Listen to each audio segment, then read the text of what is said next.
Tako kot vsako leto, tudi letos gremo v projekt participativnega proračuna, zdaj že tretje leto. V letošnjem letu smo se odločili, da bomo za to namenili 210 tisoč evrov, torej izvedba tega pa se bo izvršila v letu 2022, medtem ko smo za leto 2021 predvideli nekaj nižji znesek, okrog 140 tisoč evrov. Še vedno smo torej v 7 področjih, vsako področje predvidenih približno 30 tisoč evrov za različne projekte, ki jih bodo predlagali občani in bodo potem preko komisije in po postopku nazadnje izbrani in tudi potem izvedeni.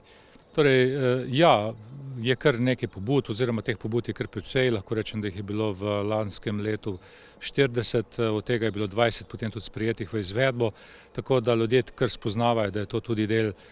možnosti dela vpliva na razpored javnih sredstev in najdejo tudi ustrezne projekte za njihovo okolje. Res je, da je v začetku bilo največ pobud, ki so šle nekje v smeri rekreacije, se pravi različni fitness prostori in podobno, vendar pa počasi prihajajo na dan tudi drugačne pobude, se pravi za različne manjše zadeve.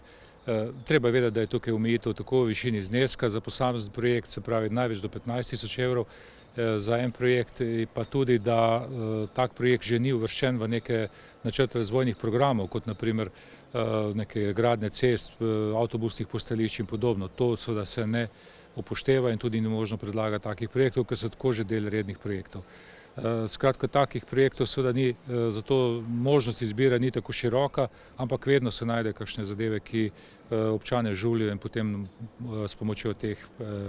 sredstev tudi izvršijo take popravke v svojem prostoru.